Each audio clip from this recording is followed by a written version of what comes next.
Si tú pones los impuestos en el 0%, recaudas 0%. Pero si tú estableces los impuestos en el 100%, también recaudas el 0. Andorra es un país muy diferente de España, no tiene nada que ver. No tiene mar, está rodeado de 2 estados grandes. ¿Cómo atraes actividad? ¿Cómo atraes capital? ¿Cómo atraes personas? Cuanto más recaudes, más capacidad tienes de gasto. Pero no solo eso, más capacidad tienes de endeudamiento para financiar aún todavía más gasto. Que al final los políticos, cuanto más puedan gastar, pues para ellos mejor. Entonces, cuanto más puedan recaudar, mejor. Una pyme, ¿qué elementos legales tiene para eludir un poco estos impuestos tan abusivos? Claro, ahí... Bueno, bienvenidos a un nuevo podcast. Hoy estamos en este formato 360 y hoy tenemos un tema bastante, por lo menos yo diría, interesante. Creo que a todos nos intañe el tema impuestos y el tema abogacía. Y hoy tenemos a Álvaro Sáez, un abogado fiscalista especializado en impuestos. ¿Y en qué consiste, Álvaro? ¿En qué consiste lo que nos dedicamos? Sí. Es decir, pues sí, en Sáez.lo lo que hacemos son recursos contra Hacienda. Todo lo que tiene que ver con inspecciones de Hacienda, contenciosos, litigiosidad. Digamos, es la fase más reactiva, cuando te investigan y bueno, pues hay una serie, el contribuyente tiene una serie de derechos que es bueno que se respeten, que la inspección de Hacienda los respete, y después también hay que garantizar que se está aplicando la ley correctamente, es decir, que no se le obliga al contribuyente, a la persona o a la empresa a pagar más impuestos de los que la norma le exige. Yo, Álvaro, te quería empezar así con una pregunta básica, ¿vale? Que es ¿qué opinas tú, que estás rodeado de impuestos todo el día, ¿no? De la carga impositiva que existe en este país con respecto a otros, pues como a lo mejor es Andorra, o bueno, que ya son paraísos fiscales y todo esto. ¿Tú qué dices? ¿Es muy alta? ¿Es normal? ¿Está bien? Claro, yo creo que cuando hablamos de carga impositiva, aquí lo relevante es si se está maximizando o no la recaudación. Es decir, los impuestos se establecen para que el gobierno pueda financiar su gasto. Entonces aquí la clave es si el gobierno está recaudando todo lo que puede recaudar. Porque hay lo que se llama la curva de Laffer. Que esto es, bueno, en la universidad siempre se explica y bueno, si me lo permitís, me explico un poco, porque igual el que nos está escuchando dice la curva de Laffer, ¿y esto qué es? La curva de Laffer es una idea muy sencilla, es si tú pones los impuestos en el 0%, recaudas 0%. Pero si tú estableces los impuestos en el 100%, también recaudas el 0%. No recaudas nada. ¿Por qué? Porque si tú le dices a una persona que le vas a quitar el 100% de su sueldo, lo que va a hacer la persona es no ir a trabajar. Eso se entiende, ¿no? Sí. No. Entonces, el punto óptimo de recaudación está en un punto intermedio. Vale. Entre el 0% y el 100%. ¿Eso qué quiere decir? Que si el gobierno sube demasiado los impuestos, va a recaudar menos de lo que podría recaudar. Porque ha desincentivado en exceso la actividad económica. Entonces, ¿cuál es mi opinión sobre en qué punto? O sea, a mí más que hablar de carga, porque es muy subjetivo. O sea, una persona puede decir, pues a mí me parece que pago muchos impuestos. Y otra persona dice, pues yo estaría dispuesto a pagar más. Que bueno, eso siempre con la boca pequeña, ¿no? Porque normalmente cuando se dice eso es porque uno piensa que va a ser otro el que los va a pagar, ¿no? Cuando es uno, ya todo siempre parece mucho, ¿no? Entonces, el tema es encontrar ese punto de equilibrio. Esa es la clave, ¿no? Y también eso nos permite objetivar si los impuestos están altos o están bajos. ¿Respecto de qué? Porque muchas veces los impuestos están altos, los impuestos están bajos. Te comparan con otro país. Bueno, pero es que el otro país tiene otra estructura económica, otra estructura de capital, otra estructura productiva. Los salarios son diferentes, pueden ser más altos, pueden ser más bajos. Las empresas pueden estar más capitalizadas, menos capitalizadas. Pueden estar en un sector pues más tecnológico, en un sector más agrícola ganadero. Claro, eso influye en la carga impositiva del país o incluso en la carga impositiva de la región dentro de un país, si es excesiva o no. Entonces, claro, ver si los impuestos están bajos o altos en comparación, por ejemplo, con Andorra. Claro, Andorra es un país muy diferente de España, no tiene nada que ver. Ni su modelo económico tiene nada que ver con el modelo español, ni a nivel de... Bueno, Andorra es un país muy peculiar, que no tiene mar, está rodeado de dos estados grandes que son Francia y España, y está en medio de las montañas y bueno, pues claro, ¿cómo atraes actividad? ¿Cómo atraes capital? ¿Cómo atraes personas? Entonces eso, y también tiene un gasto público y unas necesidades de gasto que difieren muchísimo de España. Entonces, determinar si los impuestos son altos en España en función de cómo están en Andorra es imposible. Yo creo que no es lo correcto. Yo creo que es más correcto hablar, porque además esto, sobre todo a los políticos, que al final son los que van a decidir en gran medida, o en última instancia, son los que van a decidir si se suben o se bajan los impuestos. A ellos lo que les preocupa es la recaudación, porque cuanto más recaudes, más capacidad tienes de gasto, pero no solo eso, más capacidad tienes de endeudamiento. Claro. Para financiar aún todavía más gasto.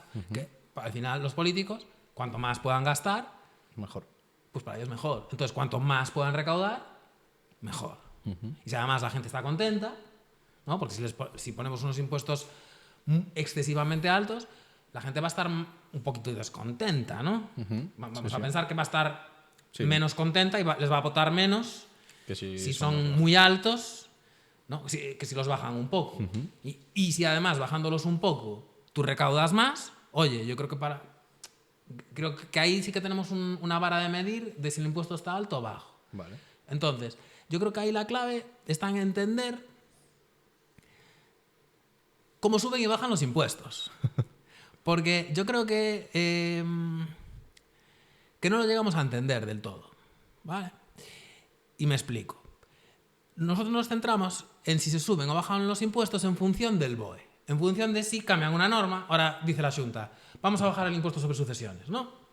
Como, bueno, en los últimos años ha venido bajando en Galicia el impuesto sobre sucesiones. Entonces, hay una bajada de impuestos. Bien, esa es una forma de bajar. O si, por ejemplo, los impuestos nuevos que se han ido creando estos últimos años, como el impuesto sobre las grandes fortunas, eso es subir los impuestos. Vale. Yo no digo que eso no sea subir y bajar los impuestos, eso es, pero no es la única forma de subir y bajar los impuestos. Porque hay una forma que no es tan evidente y que no aparece en los periódicos y que no aparece en el BOE, que supone subir o bajar impuestos, que es la liquidez. Es decir, tú cualquier impuesto, y por ejemplo con el IVA se ve muy claro, lo vais a ver muy claro con el IVA. Tú en el IVA en España, el tipo general es el 21%. ¿No? Entonces, si nos bajan al 19, bajan los impuestos. Si nos suben al 23, suben los impuestos. Pues no exactamente, porque ese porcentaje, ese tipo impositivo, va sobre una base, que es el precio. ¿Eso qué quiere decir? Como ocurrió en la pandemia. Si los precios suben, el IVA, o sea, el IVA está aumentando. Sí, claro, totalmente. ¿No? Si el kilo de harina, o vamos a hablar, no sé cuánto vale un kilo de harina. Sí, no, por poner números redondos, 10 euros. Una tonelada de harina vale 100 euros. Es una tonelada de harina, ¿verdad? Sí. Si pasa a valer 200 euros, es la misma tonelada de harina. Pero el IVA que pagas es el doble. El doble. Porque va sobre el precio. Claro, y al consumidor se le Entonces repercute. eso es una subida de eso es una subida de impuestos. Sí. Entonces, cuando hubo presiones inflacionarias, aumentó muchísimo la recaudación. ¿Por qué aumenta la recaudación? Porque están subiendo los precios. Porque está aumentando la recaudación porque están subiendo los impuestos. Claro. Sí, de hecho es algo parecido a lo que dijo el maestro Bastos cuando estuvo aquí, que dijo que suba el sueldo mínimo interprofesional, por ejemplo, hace que suban todos los precios y entonces que el gobierno recaude más, que viene siendo un poco, en resumen, claro, cogido con pinzas, me imagino, que habrá muchos matices. Ese es otro de los aspectos y bueno, yo también fan del profesor Bastos, por supuesto. Vamos a ver, cuando hablamos de subidas de impuestos y de bajadas y de impuestos óptimos, a mí primero me gusta aclarar este punto, porque la política monetaria influye. Si los bancos comerciales aumentan la liquidez del sistema a través de la creación de crédito, están aumentando las bases imponibles. En la pandemia se ve muy claro porque es el IPC, todos vamos al súper, vemos que sube. Pero, por ejemplo, en el precio de la vivienda o de los activos en general de la bolsa, cuando hay inflación, cuando hay un aumento de liquidez, siempre hay aumentos de liquidez. Lo que pasa es que hay momentos que hay aumentos de liquidez más fuertes, muy fuertes, como año 2020, 2021. Se ha creado desde el 20 hasta ahora se ha creado muchísima liquidez. Entonces han aumentado muchísimo las bases imponibles, no solo del súper y del IVA, no solo del consumo, sino también, por ejemplo, de los activos. Es decir, si tú habías comprado unas acciones de Amazon en 2015 y las vas a vender hoy, ¿cuánto de esa ganancia es derivado de la creación de liquidez? Una gran parte, me imagino. Claro, o sea, no todo es creación de valor. Volvemos con las acciones es difícil de verlo, pero con la tonelada de harina se ve claro, ¿no? Sí. Quiero decir, es la misma cantidad de harina, no hemos creado nada nuevo, no hemos creado valor nuevo, no es que antes había 1.000 millones de toneladas de trigo y ahora hay 5.000, o sea, no se ha multiplicado por 5 la cantidad de trigo. Simplemente ha subido de precio porque se ha impreso mucho dinero. Y eso ocurre también con la vivienda. Entonces, si tú vas a vender ahora una casa, una vivienda que has comprado en 2015, vas a tener una ganancia patrimonial. Pero una parte muy importante de esa ganancia patrimonial no es que en términos reales, o sea, real en el sentido de la palabra, del adjetivo real, no es que realmente valga más, sino que simplemente ha habido inflación. Pero tú vas a tener que pagar impuestos por esa ganancia patrimonial como si realmente... por ejemplo, has comprado una casa en una zona que se ha revalorizado esa zona, pero realmente no se ha revalorizado todas las zonas. Claro, no. Hay otras que de hecho han bajado realmente de precio, ¿no? De hecho, puede ser que en términos reales hayan bajado de precio. Sin embargo, el impuesto ha subido porque la ganancia patrimonial ha aumentado. Claro. Entonces, ese es un punto. Y el otro punto de cara a la recaudación es entender que no todos los bienes, no todas las realidades económicas tienen el óptimo en el mismo punto. Es decir, lo que me comentabais antes. El trabajo aguanta, esto es duro, pero las rentas del trabajo y los trabajadores aguantan impuestos más altos que el capital. Si nos fijamos en la recaudación, en cualquier país desarrollado, europeo en concreto, 3/4 partes de la recaudación vienen del IRPF, Seguridad Social e IVA. Esto es una constante prácticamente en cualquier país. Las rentas del trabajo es evidente. ¿Quién está pagando ese impuesto? Lo está pagando el trabajador. Totalmente. La Seguridad Social ya no es tan evidente, porque como el trabajador no ve que el dinero le sale de la cuenta... ¿no? Claro. Es un ingreso que hace la empresa, pero en realidad ese dinero es un dinero que es en el mercado. Si no hubiese seguridad social, eso lo estaría cobrando el trabajador. Correcto. Y el IVA es consumo. Y cuando consumimos, no consumimos como trabajadores. Y claro. La mayor parte de los consumidores somos trabajadores. Sí, no somos capitalistas. Capitalistas hay muy pocos. Capitalistas de verdad, quiere decir. Entonces, ¿qué está soportando la recaudación de impuestos? Fundamentalmente el trabajo. Mientras que, si nos vamos a las rentas del capital, sobre todo cuanto más capital puro es, hablamos de grandes empresas, grandes patrimonios, más sensibles son a los impuestos. Es decir, tú, a una empresa como Amazon, una diferencia de un 15% le puede llevar a establecerse en Irlanda y no en España. Claro, es que son muchos millones de euros también, ¿no? Claro, pero porque el capital se puede mover con facilidad. Las personas, los ciudadanos, que somos los trabajadores, tenemos más fricciones a la hora de movernos. Una persona que vive en España no puede reinventarse mañana en Sri Lanka. Con lo que tú sabes hacer, te vas a Kenia, igual en Kenia no te contrata nadie. Sí. O no hablas el idioma, no conoces la cultura. Además es cambiar. Normalmente las personas no vamos solas, vamos con una familia, sean unos padres, unos hijos, una pareja, unos amigos, un círculo, claro. Si te vas no es tan fácil. Tienes tu red de confianza, no es tan fácil moverte. No es tan fácil irte a un paraíso fiscal, por ejemplo. No, claro. Vemos estos los influencers que se van, los youtubers que se van a Andorra, tal. Ojo, porque incluso la norma no es tan fácil, ¿eh? No solo los 183 días. También es importante que el núcleo de tus intereses personales y económicos no esté en España, porque aunque tú estés más de 183 días en Andorra, si tu empresa está aquí, tus ingresos están aquí y todo está aquí, te pueden considerar residente fiscal aquí. Y además, la Inspección de Hacienda tiene 4 años. O sea, 4 años más, porque es 4 años desde que presentas la declaración. Y la declaración del IRPF se presenta en junio del año siguiente. Entonces, claro 2024 tienen para revisarlo hasta 2029. Entonces, tú te vas ahora, estás allí 163 días, pero luego hay criterios y formas de volverte a traer de vuelta. Cosa que para el capital no es tan fácil. No es tan fácil por la propia naturaleza del tipo de renta y del tipo de bien. No es lo mismo una persona que un capital que no tiene alma, no tiene... no tiene no es físico, entre comillas. Claro, no tiene sentimientos, entonces no se siente vinculado a un sitio, a unas personas, a un...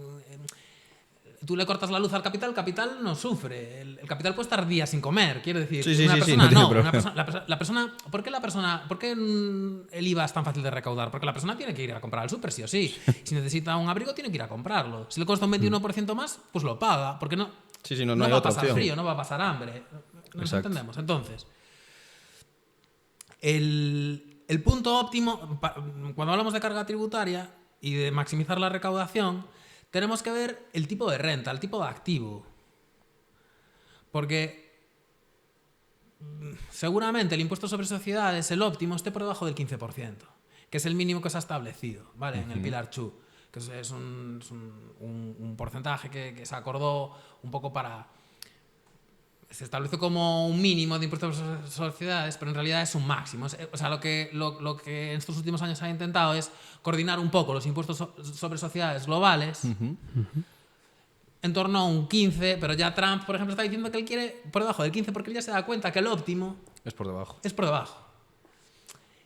Y, sin embargo, yo no veo que, por ejemplo, en los países europeos, en concreto en España, haya una intención de bajar lo que se cotiza a la seguridad social o de bajar el IRPF. De hecho, a pesar de la inflación, los tramos del IRPF no se han actualizado. Sí. Actualizados, quiero decir, es subirlos. Es decir, en los primeros tramos del IRPF tú pagas muy poco. Entonces, seguimos con los mismos tramos que hace un montón de años.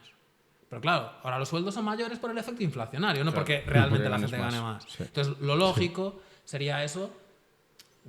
Lo lógico depende para qué. Para recaudar, probablemente lo puedas mantener ahí y los trabajadores van a seguir pagando el IRPF, pero claro, están pagando mucho más en términos reales de lo que pagaban hace unos años por el efecto de la inflación.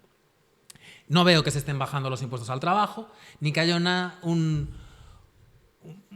ni que se esté moviendo nada en ese sentido. Sí que lo veo para el capital. España es uno de los pocos países que tiene impuestos sobre el patrimonio. Y tiene lógica, porque ese es un impuesto que daña mucho la recaudación. Porque, ¿qué hace? ¿Qué hace la gente? En España hay mucha inversión extranjera. Casi toda viene de Luxemburgo y de Holanda. ¿Por qué? A veces esos capitales, en última instancia, son propiedad de españoles. Pero los canalizan a través de esos países, porque en esos países la fiscalidad a la riqueza es muy conveniente, es muy baja. En cualquier caso, entonces, ¿tú qué provocas? ¿Tú qué provocas al poner un impuesto sobre patrimonio? O haces que el capital o huya o no venga al país. O si viene a través de otros países, claro, pero Luxemburgo y Holanda se benefician un montón de que el capital pase por ellos antes de venir aquí. Porque esos son puestos de trabajo y eso es recaudación de impuestos en Luxemburgo y en Holanda, que si aquí no tuviésemos ese tipo de fiscalidad, estaríamos recaudándolo aquí. Claro. Vale. Sí. Completamente. No. De hecho, mira, ahora te iba a hacer una pregunta también, porque comentaste lo del tema de Trump, que ve que el punto óptimo en el impuesto de sociedades es inferior al 15%. Y aquí en España, o sea, yo conozco casos, ¿no?, de que, por ejemplo, las pymes casi todas se sitúan en un 25%, ¿no?, sobre el impuesto de sociedades, pero luego ves grandes empresas que se sitúan por debajo de un 8% incluso en el impuesto de sociedades. Esas exenciones fiscales que pueden tener ciertas empresas, ¿a qué se deben? Fundamentalmente es, tú a partir de un umbral de capital puedes jugar con varias jurisdicciones. ¿Qué pasa? Para un capital pequeño no te va a compensar económicamente. Porque aunque en porcentaje para una gran empresa es poco, en términos absolutos es muchísimo dinero. Es decir, igual tener una estructura en las Bahamas combinado con Luxemburgo, Holanda, no sé qué, estamos hablando de millones de euros al año. Entonces, claro, la empresa tiene que tener un beneficio de miles de millones de euros para que eso le compense. Básicamente, claro, a medida que la concentración de capital es mayor y el beneficio anual es mayor, tu capacidad, y también depende un poco del tipo de actividad, es decir, hay actividades que están que son muy difíciles de llevar a otra jurisdicción, como puede ser, por ejemplo, todo lo que es retail. Voy a poner el ejemplo, bueno, yo creo que la empresa retail por excelencia de este país, que es el Corte Inglés. El Corte Inglés es muy difícil que se lleve sus beneficios a una jurisdicción de baja tributación. ¿Por qué? Porque, evidentemente, ¿cómo justifica el llevarse el dinero allí? Claro. Ahora, por ejemplo, para una entidad financiera es muy sencillo. Porque además se crean estructuras paralelas. O sea, a veces pensamos que está todo, que son como la matriz y todo filiales. No, pero no, a veces son estructuras paralelas. Entonces, bueno, ellos juegan con sus clientes proveedores. A veces una parte va a una estructura y otra va a la otra estructura. Porque ya su cliente y su proveedor también tienen una estructura paralela. Es un mundo en el que el común de los mortales no vive. O sea, ni tú ni yo podemos hacer eso. Claro. Pero estamos hablando de empresas que mueven decenas de miles de millones, entonces, de euros al año. Entonces, todo eso lo pueden hacer y lo hacen y bueno, eso les permite al final que su tributación se acerque más al óptimo. Vale. O sea, yo tampoco lo veo una cosa mala, porque si obligamos a las empresas del IBEX 35 a pagar el 30% del impuesto sobre sociedades, si realmente les cerramos todas las puertas y todas las vías de escape, claro, no quedaría ninguna aquí. Claro. ¿No? O sea, que eso hay que entenderlo también, que entonces el político, si yo no soy, pero si yo me tengo que poner en la piel de alguien que está tomando ese tipo de decisiones y que realmente puede tomarlas, yo intentaría... claro, otra cosa luego es cómo lo justificas de cara a tus votantes. Claro. Que yo entiendo que, sobre todo, en general, no queda bien. Es decir, no, ahora por ser grandes empresas les vamos a poner el 5%, pero a las pymes que paguen el 15%, por ejemplo. El 15%. Porque son pymes. Porque como no se pueden... Los pobriños las pobriñas se tienen que quedar aquí, pues entonces a eso les cobramos más. Claro, así contado, entiendo que es duro para el entiendo votante. Vamos, así no se gana ninguna elección. No es buen marketing eso. No es buen marketing, vamos a dejarlo ahí, que no es buen marketing. Pero, bueno, hay que intentar alcanzar ese óptimo de recaudación, porque al final es lo que todos queremos. El político quiere tener capacidad de endeudamiento y capacidad de gasto. El votante al final quiere buenos servicios públicos, es verdad, los que se estén demandando en cada momento, y bueno, y las empresas quieren funcionar, quieren contratar, los trabajadores, claro, vamos a ver, la productividad de un país viene determinada por A ver, aquí, sobre la productividad, sobre todo a nivel sindical, laboral, hay muchos rollos. Pero, a ver, la productividad de un país depende fundamentalmente.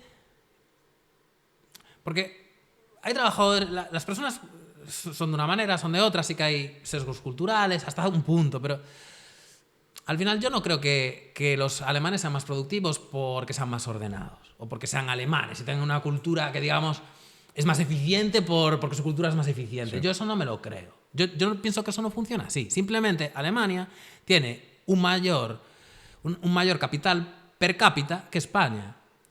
Entonces, la acumulación de capital es lo que en media, no hablo de una persona en concreto, sino de un país entero formado por millones de personas, lo que va a determinar la productividad media del trabajo es la acumulación de capital por cabeza, por persona.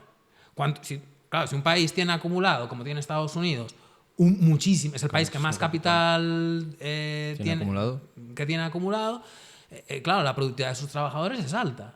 O sea, que digamos que si, es un ejemplo, si España redujese, es decir, su carga impositiva sobre todas las personas, tendría mayor capital acumulado, entonces probablemente la productividad de España sería mayor que actualmente. Es un decir, ¿eh? Yo creo que si España favorece la acumulación de capital en el país, claro, porque o sea, hay mucho capital. Nosotros tenemos sistemas muy sofisticados, tenemos un capitalismo ya muy desarrollado, con unos mercados financieros bastante profundos en España, aunque España no es Reino Unido, no es Londres, no es Nueva York, no es Estados Unidos, no es Suiza, pero bueno, España tiene unos buenos mercados financieros. Entonces tenemos una buena financiación, comparado con otros países. Aquí igual hay alguien que dice, no, últimamente los bancos no dan financiación, ya, pero tú vete a pedir un préstamo a un país de Latinoamérica, o sea, es mucho más complicado acceder a financiación en muchas partes del mundo que en España. Pero la capacidad que estamos teniendo de acumular capital y sobre todo el ritmo de acumulación de capital no es alto. Entonces, ¿eso qué quiere? Eso lastra la productividad a largo plazo. Menor productividad significa menores sueldos. Menores sueldos, si os explico, ¿no? Como he contado antes, la mayor parte de la recaudación viene de los sueldos de los trabajadores. Entonces, si no acumulamos capital a largo plazo, cuanto más capital acumulemos a largo plazo, mayor será la productividad, mayores serán los sueldos y mayor será la recaudación. Eso en la visión a largo plazo. Claro, a veces el político, y es normal, es el sistema que tenemos y hay que entenderlo. Tampoco o sea, es muy difícil pedirle a un político de una democracia que piense a más de 4 años, y si piensa a 8, es que piensa que lo van a reelegir, ¿no? Y que va a estar ahí bastante tiempo. Entonces,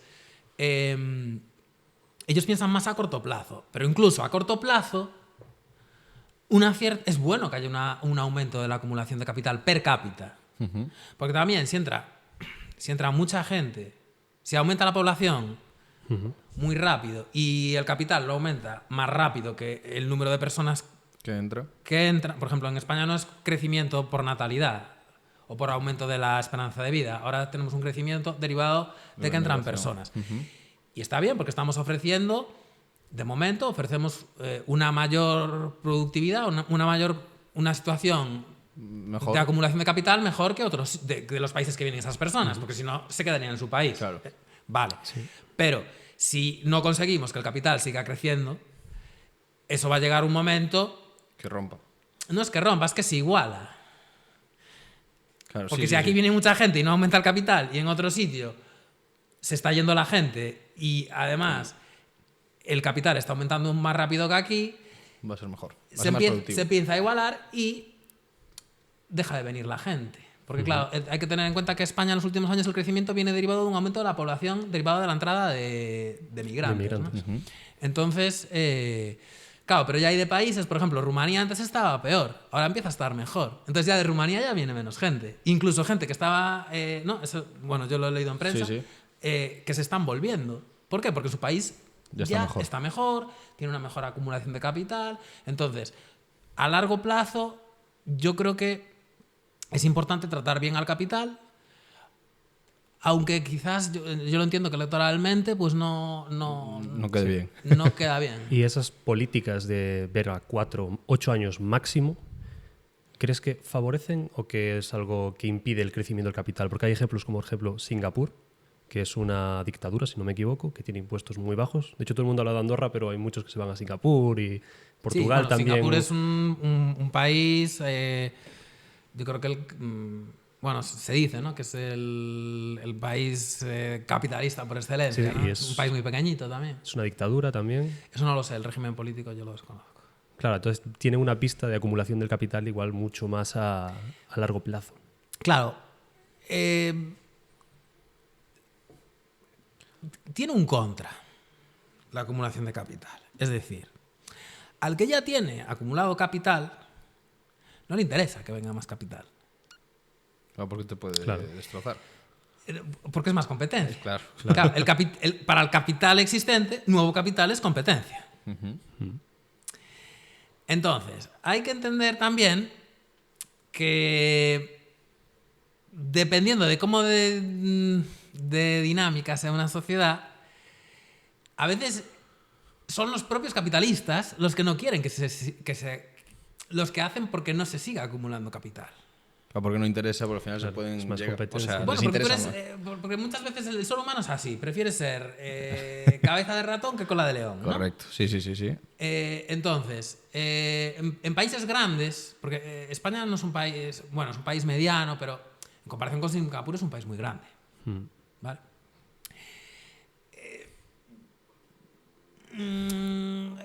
Los estados actuales son bastante grandes. Entonces, aunque somos un estado, pero hay muchos grupos de interés, con intereses muchas veces contrapuestos. Entonces, y esto cuanto más grande es el país, más pasa. Entonces hay que entender también que muchas de las ineficiencias que tenemos en los estados medianos grandes vienen derivadas de la propia existencia del Estado.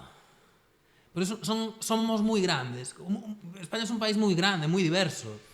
Podríamos... O sea, si tú te fijas en la economía de las Islas Baleares, no sé hasta qué punto es comparable con la de la provincia de Salamanca. Sí, claro. Sí, claro. Tiene nada Quiero que ver. decir, es un país bastante heterogéneo, no solo a nivel lingüístico, yo creo que ahí es menos, pero sí, la estructura económica es muy diversa y hay muchos, o sea, puede haber gente que le interese favorecer el turismo y a otra que no tanto, por hablar de una industria que es muy importante en nuestro país, ¿no? Sí, aquí en España es algo, yo creo que la industria más importante quizás.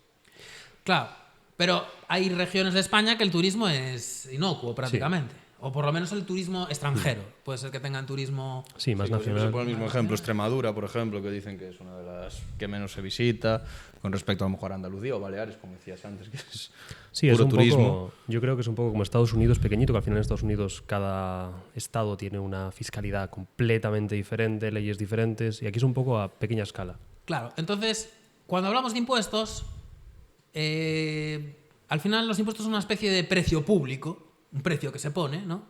Entonces,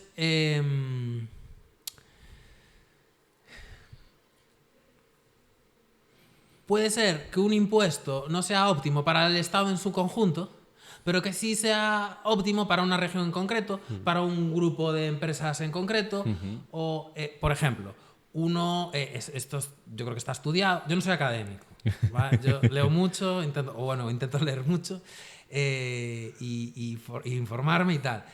Pero yo creo que, si no recuerdo mal, hay estudios que demuestran que el aumento del salario mínimo beneficia a las empresas grandes. Porque las empresas grandes, ¿qué les ocurre? Son más productivas. ¿Por qué? Porque tienen acumulado más capital por trabajador. Con lo cual, al poner un salario mínimo más alto, como las empresas con menos capital no pueden contratar, no pueden pagar ese sueldo, claro, se quedan fuera del mercado, con lo cual la empresa grande está en una posición competitiva mejor, porque se ha quitado a todas las pequeñas que no pueden pagar el salario mínimo. Claro, o sea, que podemos decir que los impuestos realmente pueden estar creando monopolios indirectos, ¿no? O sea, monopolios, si vamos a un sector muy concreto... Pueden favorecer a un determinado grupo. Es decir, tú dices, la subida del salario mínimo es una subida de impuestos. Yo creo que no hay duda, porque genera directamente un aumento de las cotizaciones a la seguridad social, aunque luego el IRPF aumenten el mínimo exento o el mínimo para tener obligación de declarar o tal. Vale, igual en el IRPF no se nota tanto la subida del salario mínimo, pero en la seguridad social es matemática. Claro. Si tú aumentas, como ha aumentado en los últimos años, casi un 50% el salario mínimo, la recaudación de la seguridad social, hombre, no todo el mundo cobra el salario mínimo, pero sí que hay una especie de arrastre de salarios, claro, porque si el mínimo sube, claro, no vas a poner a todos en el mínimo dentro de la empresa, algo tienes que subir los demás. O sea, no digo que si sube el salario mínimo aumenta la recaudación de la seguridad social un 50%, pero igual un 25% sí. Entonces, más algo que se recaude más por IVA, más algo que se recaude más... Bueno, igual por IVA no tanto, pero seguridad social ahí se ve claro, ¿no? Pero por otro lado, le estás quitando competencia a las empresas grandes, a las empresas bien capitalizadas. Sí, te lo estás cargando. Claro, en sectores, por ejemplo, como la limpieza, intensivos en mano de obra o la hostelería, claro, ahora ya empieza a haber pocos locales de hostelería pequeños que los que están allí trabajando no sean todos de la familia. Ya. Claro.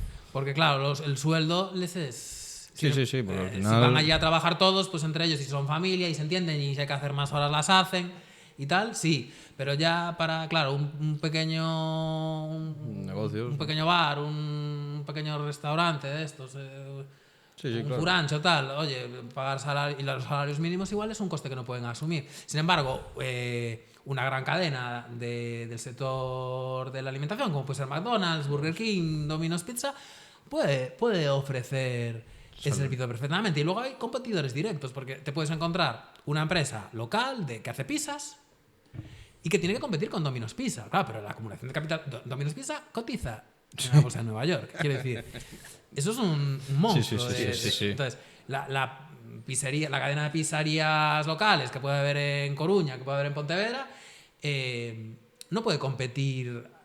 O sea, si le subes mucho los costes a las salariales, no puede contratar. Mientras que Domino's sí, Domino's además sabe que se va a quitar un montón de competencia. Sí, claro, aparte ya es... Lo que pasa es que esto que acabas de explicar, que hay gente que lo entiende y yo creo que hay personas que o no lo entienden o no lo quieren entender, porque siempre dicen que el empresario es el que se lleva los beneficios, siempre. O sea, todo el dinero es del empresario. O sea, el empresario no me paga más porque no quiere. Pero realmente, como contabas antes, un bar pequeño de hace 6, 7 años que subió el salario mínimo, pues ahora no sé si son casi 500 euros, ¿no? Más o menos. A lo mejor él no ha aumentado su facturación para poder pagar 500 euros y te dicen... No puede repercutir la subida a sus clientes. Claro. Ese es un punto importante también, porque muchas veces... Una cosa es quién soporta jurídicamente el impuesto y otra quién lo soporta económicamente. Si mañana nos suben 20 céntimos los impuestos a la gasolina, ¿qué va a ocurrir al día siguiente?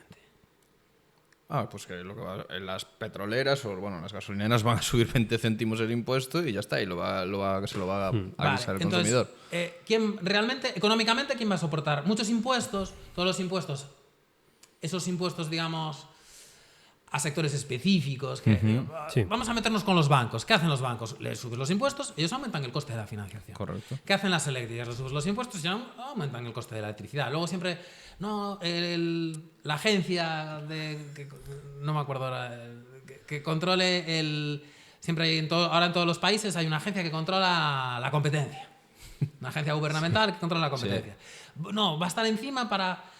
Tú le subes el IVA a los supermercados se lo van a trasladar o se lo trasladan al cliente o lo trasladan en la otra dirección, al proveedor. Porque el que es fuerte, el bargaining power, el poder de negociación en una cadena no es igual. No, la tiene el más fuerte siempre. Siempre va a haber un eslabón que es el más fuerte y ese no va a ser el que soporte la mayor parte del impuesto. No. ¿Qué daño le provocas? Si le provocas un daño, que le reduces la actividad. Claro. Es decir, cuando tú subes los impuestos de la gasolina, se vende menos gasolina. se vende menos gasolina. Y la empresa va a ganar menos. Pero no porque esté pagando el impuesto. No, es por la facturación, o sea, por clientes. Sino porque, claro, al aumentar el precio, al trasladar ese... O bien el proveedor el proveedor te produce menos. El proveedor te va a dar menos. Claro. Pero si tú le estás trasladando el coste, te dice, vale, pero entonces a mí me interesa hasta aquí. Y por encima de aquí, yo...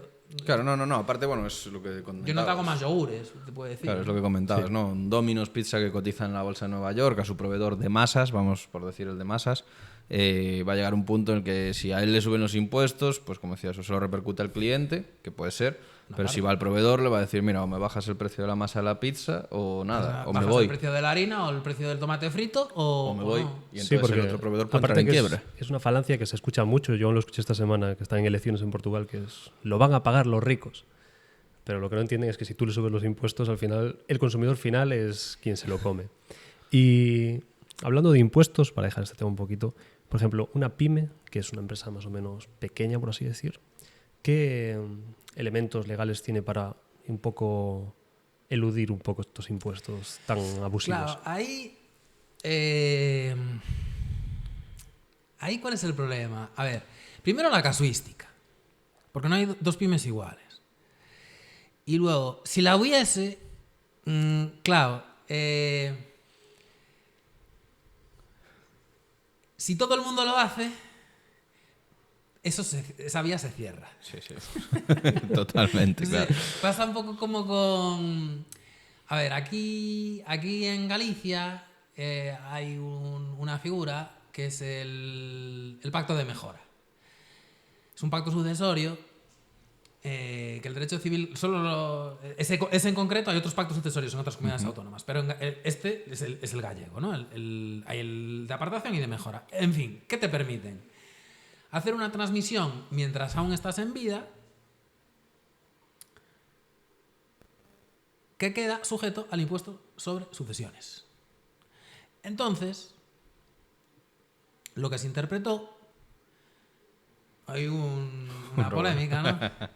¿Qué tal? Porque, ¿qué pasaba? Tú querías hacer lo que sería en Madrid una donación a un hijo, a un nieto, tal. Y en Galicia, a ver, en donación tengo que pagar impuestos sobre donaciones y tengo que pagar IRPF por la ganancia patrimonial. Y si hago pacto sucesorio, el impuesto sobre sucesiones, por la reducción por ser descendiente, no lo tengo que pagar, porque estamos hablando de 1 millón de euros.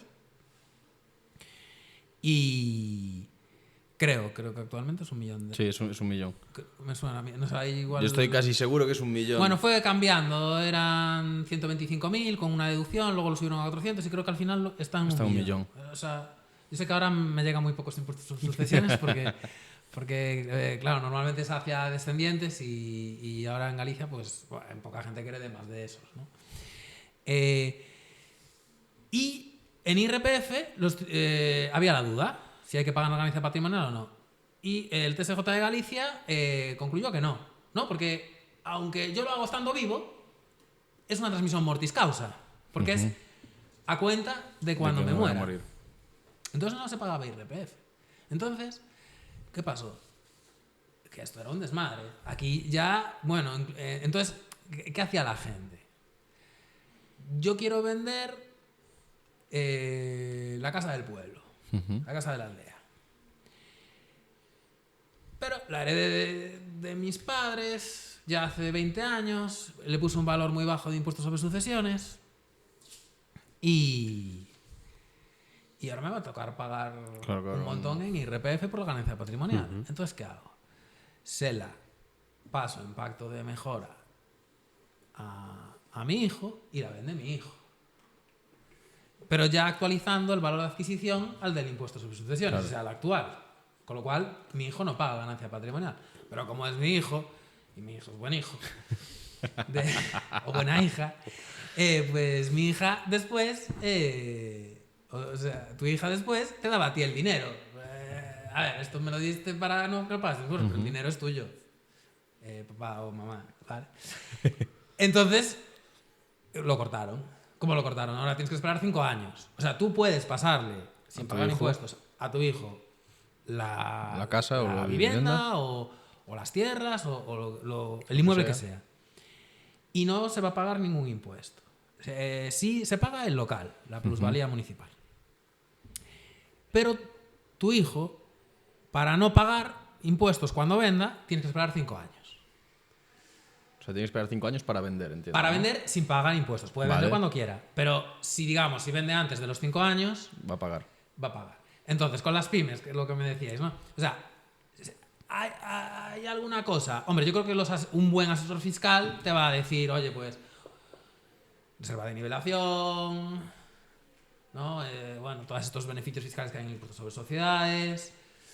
Y bueno, a la hora de confeccionarte la declaración del impuesto sobre sociedades o bueno, el IVA, ver qué cuotas de IVA son deducibles, pues te lo puede optimizar. Te va a ver si tienes alguna deducción, claro, o exenciones. Pero realmente, así digamos,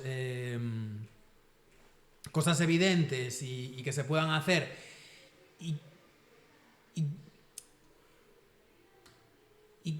y si las hay, siempre es porque no las está haciendo todo el mundo.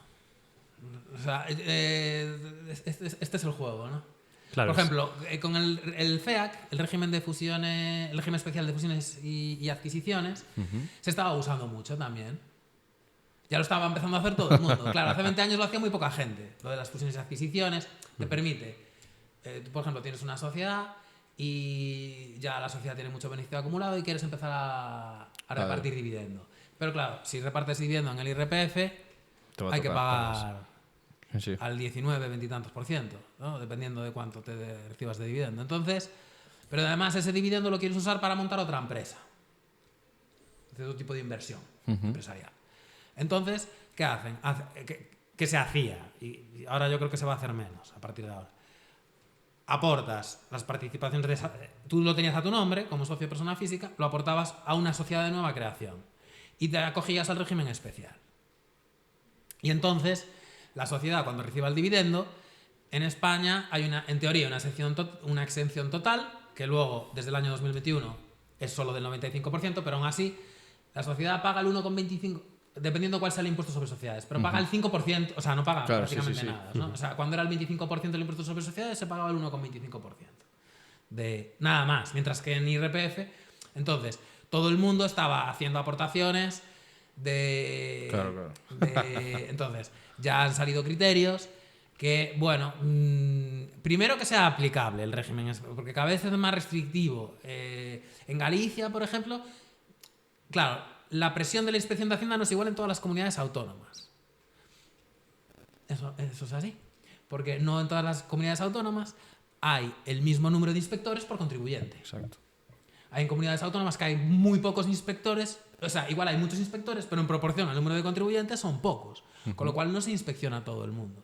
Pero en Galicia la proporción es alta. Es alta, sí. Entonces, en Galicia, yo creo que en este momento, todas las operaciones acogidas al régimen especial de fusiones y adquisiciones, que hay un inspector por ahí, ¿no? Te la van a inspeccionar a ver si tiene motivos económicos válidos o no. Claro, porque claro, es difícil de justificar. Que realmente tú eso no lo haces simplemente para repartir el dividendo y no tributar en IRPF, ¿no? Porque normalmente, es que además el problema es que normalmente se hace por ese motivo, ¿no? Entonces, beneficios fiscales hay. Ahora, siempre tenemos que ir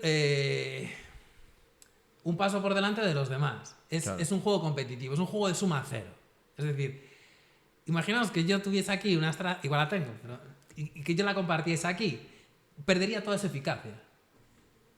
Claro, porque al final te van a ir detrás, ¿no? Va a haber otro que te copie, te copia y al final ponen una ley y dicen, y al final lo cambian. Claro, cuando hay algo que es un coladero, se cierra. Sí, al final es un poco jugar al ratón y el gato, ¿no? Sí. Es como vamos descubriendo esto y cuando pillan vamos descubriendo esto nuevo y a ver qué podemos es como legalmente... la carrera espacial. La fiscalidad, entonces, es una competencia continua.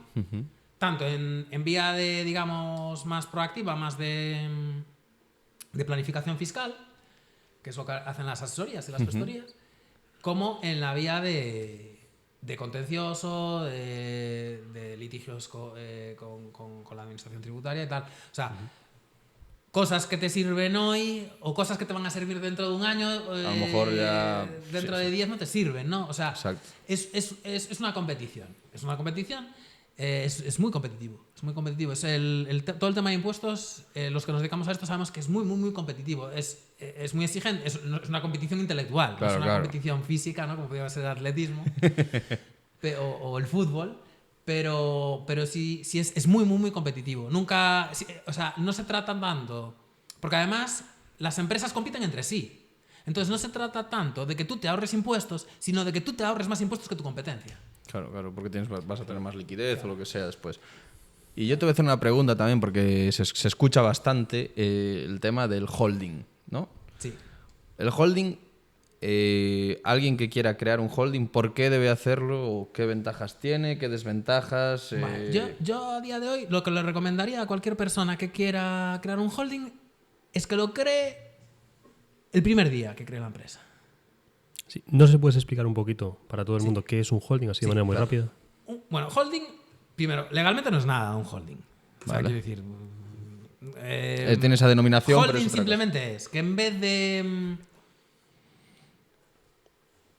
el ciudadano, persona física, ser socio, él con su DNI,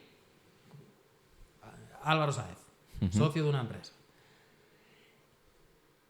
En vez de ser socio directamente de la sociedad, es socio a través de otra sociedad.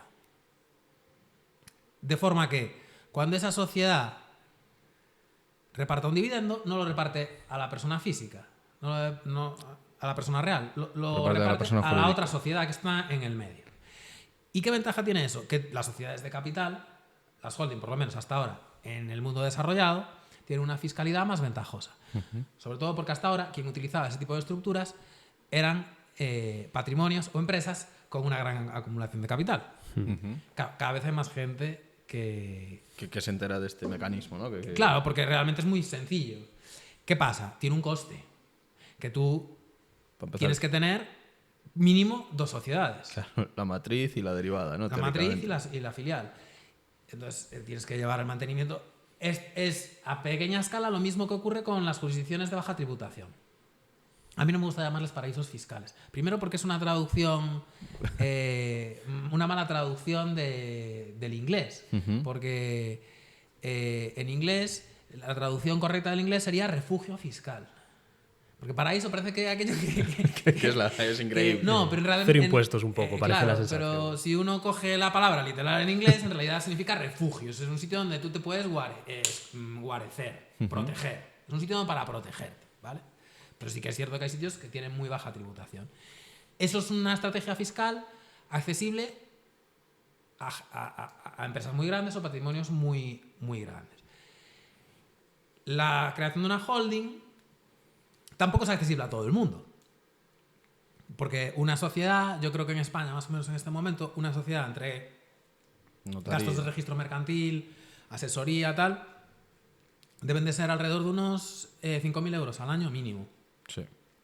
Entonces, claro, no todo el mundo tampoco le compensa gastarse 10.000 euros al año en una estructura que además hay que montarla bien, porque esa sociedad matriz o holding, lo ideal es que tenga una actividad también.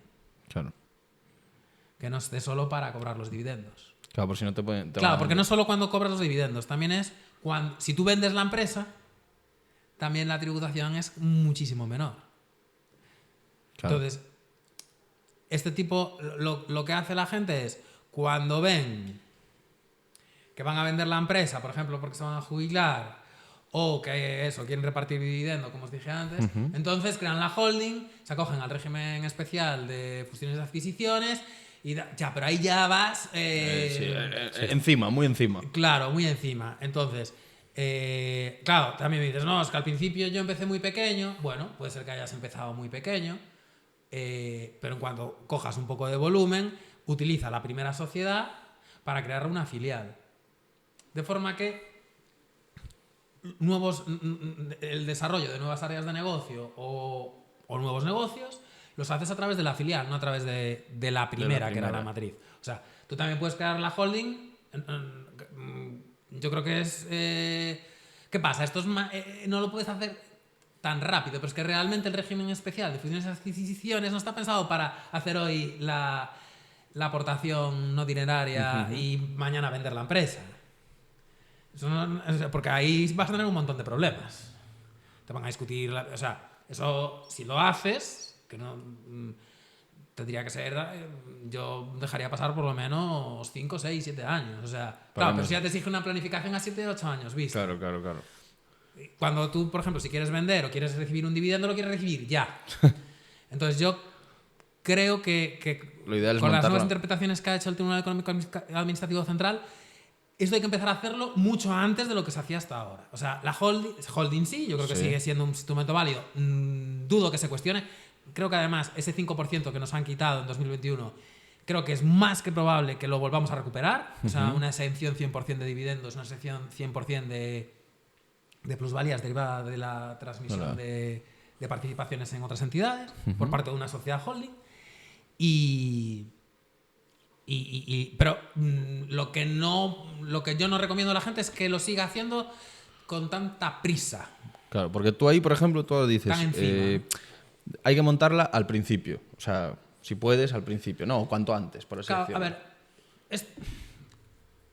entramos... Es que hay una parte de ahorro de impuestos que tiene que ver con los valores de las personas. Y claro, eso es muy duro de explicar, porque eso depende de cada uno.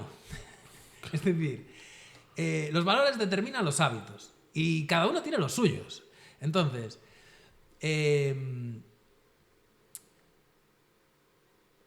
tú para crear este tipo de estructuras desde el principio, tú ya tienes que tener un capital ahorrado. Claro, si ya mínimo, lo que decías antes, unos 10.000 euros por lo menos. Tú para haber ahorrado... No, pero eso es para un año. Claro, para un año. Hombre, claro. digo yo que tendrás que tener más. O ya montar un negocio que dé bastante dinero. Porque si te va a dar 20.000 euros al año, ¿cómo montas una estructura holding? Claro, porque yo te iba a preguntar ahí, o sea, desde el principio, ¿cuál es? Para eso tú tienes que haber ahorrado. Y para haber ahorrado, tú tienes que haber, normalmente, trabajado. O heredaste o trabajaste. Pero aunque hayas heredado, no te lo puedes haber gastado. Claro. O sea que, claro, pero ahí ya entramos en la vida de cada uno, ¿no? Porque, claro, a todos nos gusta gastar. Claro, sí, somos consumistas. Claro, entonces tú se le dices a una persona, no, es que primero tienes que ahorrar. Claro, hay mucha gente que dices tú, claro, pero se me hace cuesta arriba, porque mira, primero tengo que trabajar, que ya cansa, ¿no? Después tengo que dejar de consumir. Que a mí me encanta, mira, quería irme de vacaciones a las Seychelles y me tengo que quedar aquí en Bayona, ¿no? Sí, claro. Y ahorrar, y luego ahorro, y monto la empresa, ¿y quién me garantiza? Y luego igual pierdo el dinero ese, monto la empresa, igual lo pierdo. Sí, lo puedes perder. Claro, entonces, a mí esa forma de ahorrar impuestos... tiene un riesgo. A mí, o sea, yo he intentado a veces, claro, pero esa es otra forma de ahorrarse impuestos, que para mí es la definitiva. Esa es la mejor y esa es la que siempre funciona. Una persona que trabaja, una persona que ahorra y una persona que cuida de los demás, empezando por su familia, pero también, oye, sus clientes. Porque yo conozco muchos, yo creo que es lo normal, conozco muchos empresarios, compañeros y tal, y en general, vamos, yo diría que prácticamente la totalidad de los empresarios quieren ayudar a sus clientes.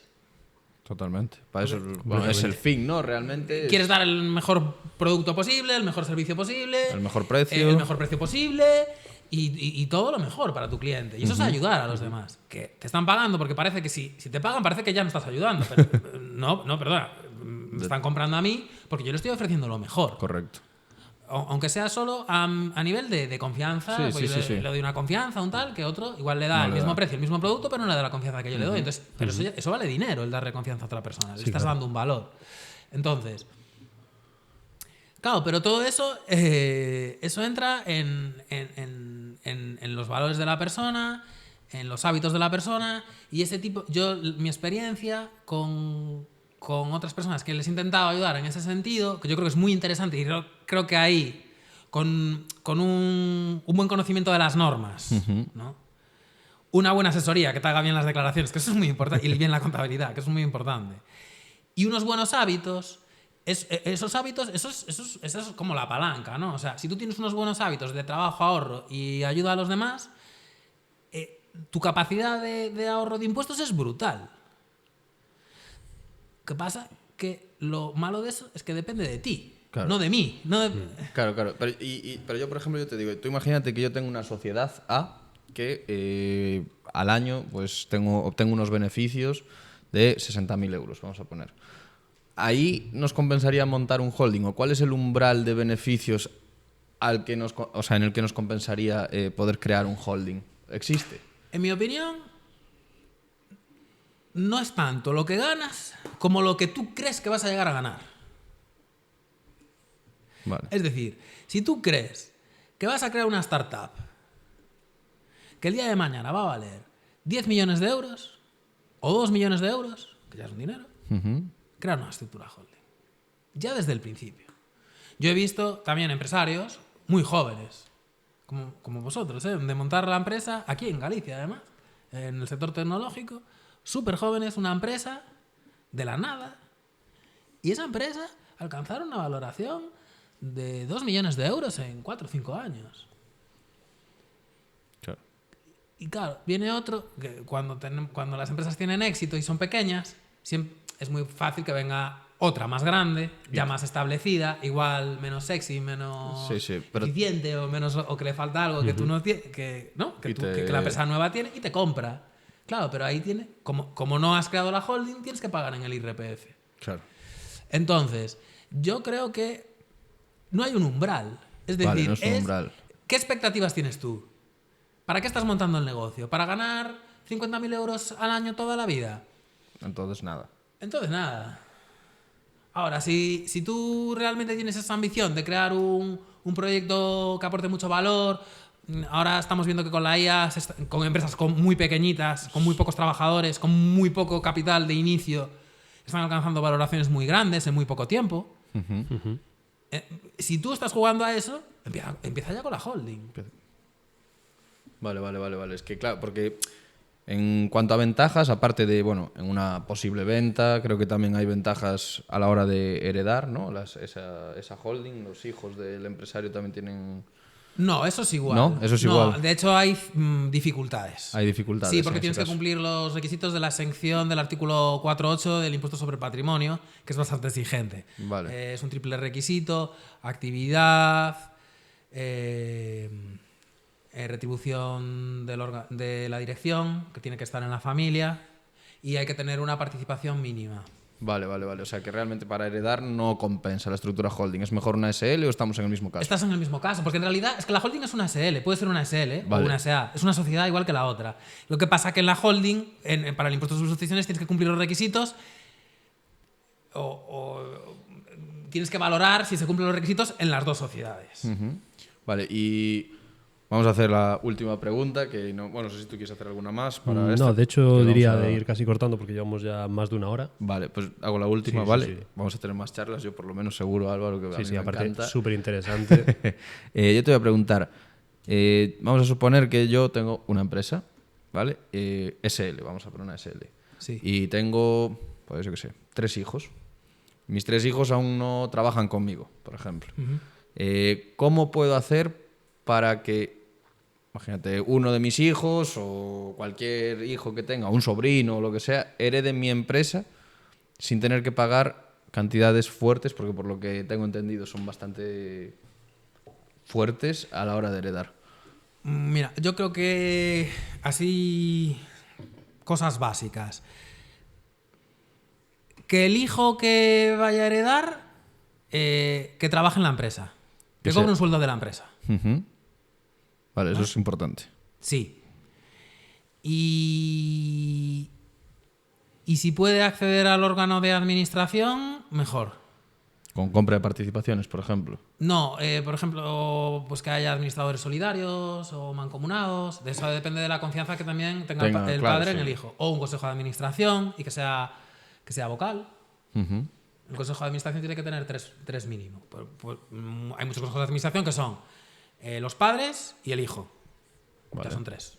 Ya vale. Y además están cobrando un sueldo por el ejercicio de funciones directivas. Vale. El hijo y uno de los padres, o el padre o la madre. Vale. Eso, un primer punto. Es que ese es casi el requisito más importante, porque luego el de la participación, claro, tiene que ser una empresa que sea de la familia. Claro, sí.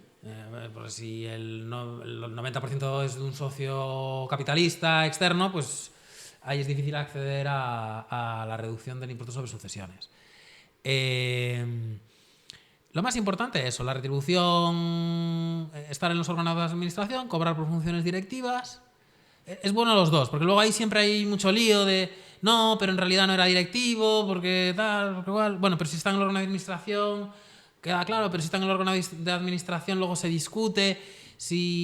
Ya lo ideal para redondearlo es que cobre como administrador también. No solo tenga una nómina y un sueldo y una retribución como administrador, ¿no? O sea, yo creo que así, es que esto va variando mucho. Claro, en función de todo. Digo, ¿no? por intentar cerrarlo más. Yo creo que ese es el punto más importante. Y luego, que la sociedad tenga una actividad económica real, que no sea una mera tenedora de inmuebles o de acciones cotizadas en bolsa. O sea, que realmente pues tenga una actividad, que produzca un bien, produzca un servicio, tenga trabajadores. Vale. Que no sea una cáscara vacía para tener allí los inmuebles, ¿no? Que a veces nos encontramos eso. Y luego ahí nos encontramos con dificultades para acceder al impuesto sobre sucesiones. Y es muy importante que las personas que ejerzan funciones directivas en esa sociedad, más del 50% de su renta proceda de ese ejercicio de esas funciones directivas. Vale. Y eso ir controlándolo año a año. Vale. O incluso mes a mes. O sea, lo ideal que siempre sea la mayor fuente de renta. Claro, es que yo también había escuchado que, por ejemplo, vamos a suponer el padre empresario, que se sube el tramo del IRPF para que al hijo o lo que sea le pueda salir a pagar menos. Eso no sé si es real. No es que se suban yo creo que eso es más bien que cobran tienen una retribución como administrador y la retención, lo malo de las retribuciones como administrador es que la retención es muy alta. Es una retención mucho más alta que la de un socio. La de rendimientos del trabajo para las retribuciones que se suelen percibir. Entonces, claro, digamos que la retención que tienes mes a mes es mayor por cobrar como administrador. Vale. Yo creo que va por ahí. Y eso, claro, lo que hace mucha gente es, para acceder a los beneficios de impuestos sobre patrimonio, impuestos sobre sucesiones, incluso algún beneficio de impuestos sobre donaciones, es retribuir el cargo de administrador. Vale. Y tiene unas retenciones altas. Vale. Pues... Que eso es de lo que se queja la gente. Pues muchísimas gracias, Álvaro. A vosotros. Haremos otras 2 tandas por lo menos, seguro. Es un completo placer que alguien que sabe tanto del tema pueda explicarte cosas tan complejas, creo yo, que el común de los mortales de a pie no acaba de entender bien los impuestos, cómo funcionan, ni por qué paga impuestos, ni cuando hay estos escándalos, qué es lo que pasó, por qué imputan a una persona. Son cosas que está bien entenderlas porque es el funcionamiento de un país y un placer tenerte aquí y ojalá volver a tenerte pronto. Muchas gracias, Álvaro. Muchas gracias.